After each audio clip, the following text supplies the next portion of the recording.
और अब खबरें तफसील से।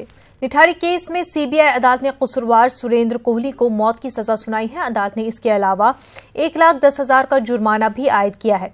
अदालत ने मुनेंद्र सिंह पंढेर को शवाहिद की कमी के बाइस बरी कर दिया है।